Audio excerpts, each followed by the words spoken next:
Monsieur le Président, Monsieur le Ministre, chers collègues, mes distingués peuples sénégalais,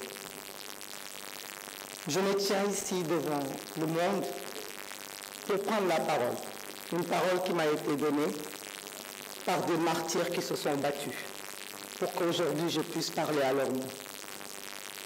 Je voudrais solennellement tenir une minute de silence, malgré la préciosité des minutes qui nous sont comptées.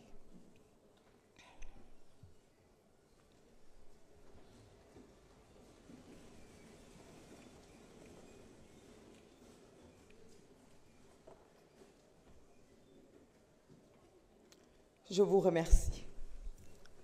Je vous remercie et je suis fière d'être aujourd'hui avec vous dans cette salle, de vous tous autant que vous êtes. Beaucoup ont épilogué, on nous a parlé de manifestations qui ont amené des morts. Je voudrais rappeler que dans le monde entier, pour défendre la démocratie, des gens manifestent. Je voudrais rappeler qu'ici au Sénégal, de 2012, en 88, en 93, toujours des gens se sont levés, se sont battus pour la démocratie sénégalaise. Certains ont même parlé du nom du Premier ministre ou du chef de l'État. Certains même ont parlé du PASTEF en disant que nous avons appelé à manifester. Oui, nous avons appelé à manifester, comme la Constitution nous le permet. L'article 8 de la Constitution nous autorise à manifester. Ce n'est pas parce que nous manifestons que nous méritons la mort. Ce n'est pas parce que nous manifestons que nous devons être abattus. À Paris, dans la capitale française, des gens ont manifesté, ont pillé, ont saccagé. Est-ce que c'est pour autant qu'ils ont été tués? Non. Aucune explication ne peut justifier la mort d'hommes, de jeunes, de nos enfants, de nos fils, de nos frères. La honte voudrait que ceux qui se sont tués, se sont terrés, se sont cachés pendant qu'on tuait nos frères. La décence voudrait que cela se taise aujourd'hui. Se taire au plus loin. N'ose pas porter la parole. Mais nous sommes en démocratie. C'est la démocratie qui permet aux uns et aux autres de parler. Cette chère démocratie pour laquelle nos jeunes se sont battus. Cette chère démocratie pour laquelle des gens ont perdu la vie. Nous comptons les morts que nous avons trouvés enterrés. Rappelons-nous aussi de ceux-là qui ont fui pour ne pas mourir. Qu'est devenu Papito Kara? Avec d'autres dizaines de jeunes comme lui qui se sont échappés à travers la mer et qui ne sont jamais arrivés. Parlons aussi de l'imam Ndao, des gens qui ont été persécutés à cause de ce combat démocratique et qui sont morts aussi pour défendre le Sénégal. Nous ne pouvons pas avoir de complexe. Les paroles sont tellement mielleuses quand on parle aujourd'hui. Nos mots sont forts. Beaucoup d'entre nous pouvaient s'abstenir de parler. Mais vous savez pourquoi nous parlons? Pour entrer dans l'histoire et pour ne pas oublier.